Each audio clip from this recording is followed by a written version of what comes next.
Congress party बार बार launch करने का प्रयास करती है, जनता में ले जाने का प्रयास करती है और बार बार विफल भी होता है। आप जिनके बारे में सोच रहे हैं उनकी बात नहीं, मैं यहां पे आज नेशनल हेराल्ड की बात करने आया हूं। और नेशनल हेराल्ड का नाम सुनते ही आज कांग्रेस पार्टी के पूरे इकोसिस्टम में सेंसेशन होने लगते हैं। सेंसेशन जैसे कि छटपटाहट, कपकपाहट, धड़धड़ाहट, फड़फड़ाहट, डगमगाहट, लड़खड़ाहट। और ऐसे सेंसेशन होने लाजमी भी हैं क्योंकि पकड़े जो गए हैं चोरी करते हुए फिर से। और आजादी के बाद आज तक अगर आप कांग्रेस का देखेंगे, एक नहीं अनेक घोटाले सामने आए, लेकिन ये अपने आप में एक ऐसा मॉडल है जो किसी के गले नहीं उतर रहा।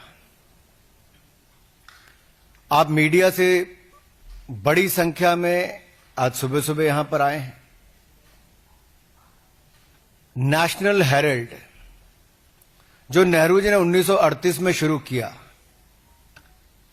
वो चल नहीं पाया। ठीक है, बहुत सारे काम है जो नहीं चल पाते। 2008 में ऐसी परिस्थितियां हो गई कि नहीं चल पाया। ऐसी कौन सी मजबूरी हो गई एजेएल के लिए जो नेशनल हेराल्ड को छापते थे कि उसको बचाने के लिए एक नई कंपनी बनाई जाए यंग इंडियंस के नाम से, और उस यंग इंडियन में भी एक परिवार की 76% हिस्सेदारी दी जाए,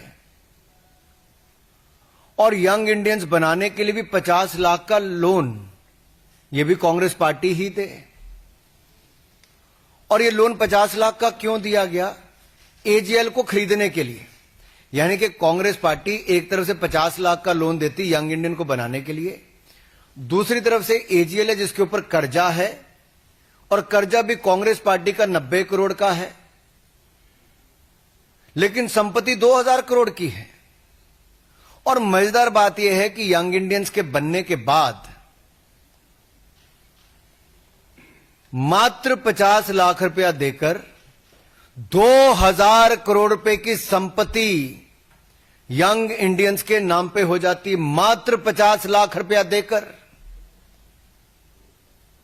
और जो बकाया 89.50 करोड़, 99 करोड़ 50 लाख रुपया जो बाकी था, वो कांग्रेस पार्टी माफ कर देती है। अब सवाल खड़ा यह होता है, क्या कांग्रेस पार्टी लोन दे सकती है?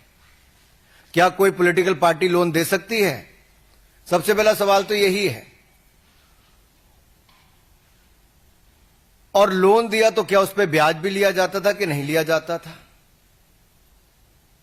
अब नेशनल हेराल्ड है क्या? It's not a daily newspaper, यह दैनिक अखबार नहीं है। It's a non regular paper. ऐसे एक तो वीकली पेपर है और वो भी छपता है। क्या छपता है? यहां पर इतने सारे पत्रकार, आप में से कोई नेशनल हेराल्ड से है क्या? कोई नेशनल हेराल्ड पढ़ता है क्या? अखबार वैसे तो कागज पे छपता है, लेकिन कुछ कागजी अखबार होते हैं जो छपते भी नहीं, बिकते भी नहीं, बंटते भी नहीं, दिखते भी नहीं और पढ़े भी नहीं जाते। ये उनमें से एक है। और जो कांग्रेस के राज्यों के मुख्यमंत्री इसके लिए चंदा देते हैं, चंदा में विज्ञापन देते हैं, चंदा नहीं विज्ञापन, वो विज्ञापन किस आधार पर देते हैं? दैनिक अखबार जिनके बहुत सारे अलग अलग जिलों के संस्करण निकलते हैं, उनको चवन्नी मिलती है और नेशनल हेराल्ड को चांदी के सिक्के मिलते हैं।